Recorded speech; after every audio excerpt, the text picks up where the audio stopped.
Welcome to this rapid revision video looking at Robert Peel's reforms. I've done a separate video looking at catching criminals and reforms to policing which mention Robert Peel, but this will be more specifically focused on Peel's contributions himself. So let's get into it.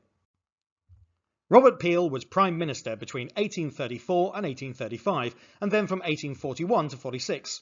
Earlier in his career, from 1822, he was the Home Secretary, which gave him responsibility for law and order. His reforms to criminal law and prisons have led him to being called the father of modern policing. Part of his success came from his qualities as a politician. He was well informed. Peel listened to suggestions and acted upon them, such as the suggestions and advice of Elizabeth Fry for prison reform. He had political skill. Peel was able to persuade people to support the bills he proposed to Parliament and then make them law. He was also proactive. He made good use of his time as Home Secretary and Prime Minister to ensure that the reforms he wanted to make were completed. He had the opportunity and he took it. First, let's consider Peel's penal reforms, penal referring to punishment. Peel believed that preventing crimes happening in the first place was better than either harsh punishments or deterrence through punishment. He supported some of the suggestions made by reformers like Elizabeth Fry and sought to make prisons places where people could be reformed as well as punished. This was related to his belief that punishment should be proportionate. Serious crimes should be punished much more harshly than minor ones. He reduced the number of crimes punishable by death by 100. And he believed that centralised prisons and punishments would give more consistency. The same crime would be punished in the same way all over the country. This did not mean that Peel was a pushover and soft on crime. He still believed in punishment, as well as reforming those that had done wrong. Part of this was the 1823 Gaols Act. Peel passed this Prison Reform Act and it stated that prisoners should have regular religious guidance from a prison chaplain or minister of religion. This was supposed to help them reform and live better lives after leaving prison. Jailers should be paid to prevent them from exploiting the prisoners. And female prisoners should be supervised by female warders only, and this was one of Elizabeth Fry's suggestions. Prisoners were also to be treated with more dignity, not kept in chains or irons. These ideas were meant to balance punishment with rehabilitation, but there was a problem. Despite some improvements, there was no system inspecting it, so many prisons remained unchanged until the 1853 Prisons Act. Robert Peel's most famous contribution has got to be the Metropolitan Police. After all, this is believed to be the reason why British police officers are referred to as bobbies to this day, after the name Robert. I've covered the creation of the Metropolitan Police in a separate video, but we're going to zoom in this time on some aspects that are more specific to Peel. The period after 1826 saw economic trouble and resulting unemployment and disorder in London. Peel recognised that law enforcement was uneven in the city. Wealthy areas could afford large numbers of watchmen, and poor ones very few. Peel therefore centralised policing into the Metropolitan Police. Its first officers were employed in September 1829. Peel wanted suitable officers for the role. A job description from the time specified the following qualities. The ability to patrol 7 to 10 miles per day. The people had to be law-abiding with good character. And they had to be willing to use force, but strictly only when absolutely necessary. They also had to be in good health, with a minimum height specified at 5 foot 7 inches, which would have put them in the average or above average range. They also had to have a willingness to pay for their uniform and equipment, which would be provided but would be docked from their initial wages. However, not all the recruits were suitable. Various criticisms were levelled at Peel's new police service.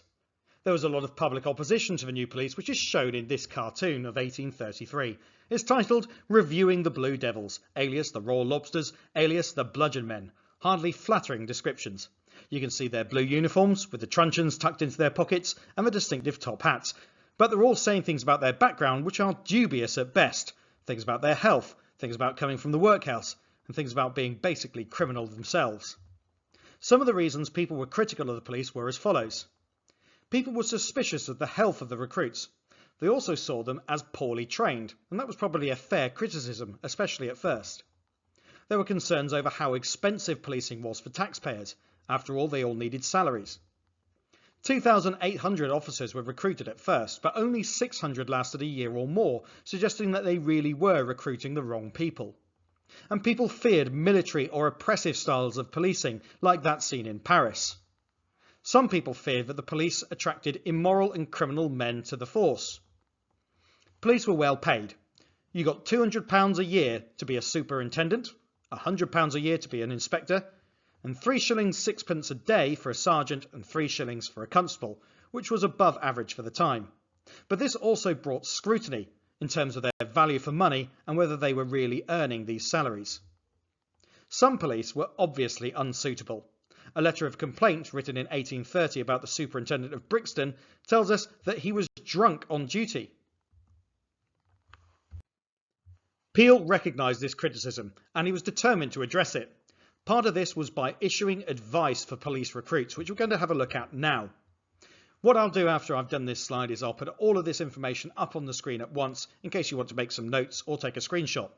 But we'll look at them one at a time to begin with. Firstly, the basic mission for which the police exists is to prevent crime and disorder. The ability of the police to perform their duties is dependent upon public approval of police actions.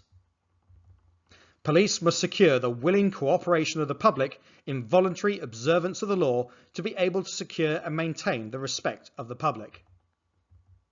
The degree of cooperation of the public that can be secured diminishes or gets less proportionately to the necessity of the use of physical force. In other words, the more force you use, the less likely people are to cooperate. And police seek and preserve public favour by not catering to the public opinion, but by demonstrating absolute impartial service to the law.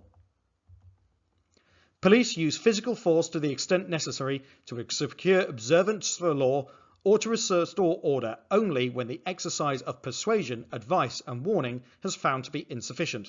In other words, use force only when you really have to.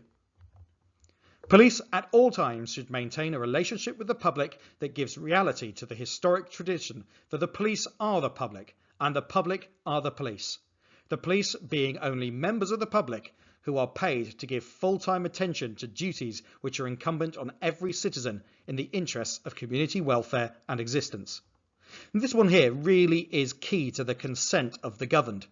In other words, people only give power to the police by their consent or by their permission. And this is saying that the police are still members of the public themselves.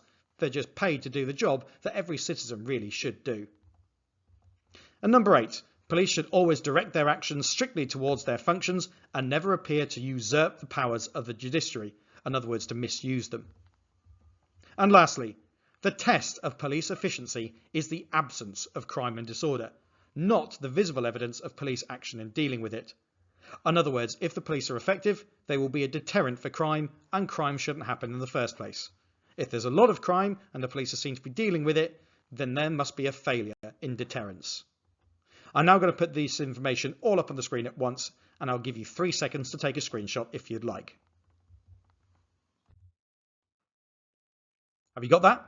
Okay, let's move on to some interpretations about Peel. Like all significant figures in history, Peel divides historians over both his impact and his motives. Let's consider this interpretation first. This is from the book Sir Robert Peel, The Life and Legacy, which was written by Richard Gaunt and published in 2010. Peel's criminal law reforms were not designed to result in less punishment, but in its more precise and efficient application. It follows from this that there would be no immediate downturn in capital executions. He may not have been a great hangman, but nor was he a great humanitarian. Well, what evidence supports this view then? Well, he reduced the number of capital offences by 100, so he's not a great hangman.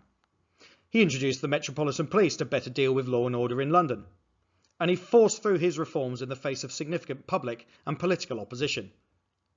Also, police recruits were not always suitable, but Peel tried to respond to these weaknesses. Let's have a look at a second interpretation. This is from Victorian England, Portrait of an Age by G.M. Young, published quite a while ago in 1936. His frigid or cold efficiency covered an almost passionate concern for the welfare of the poor.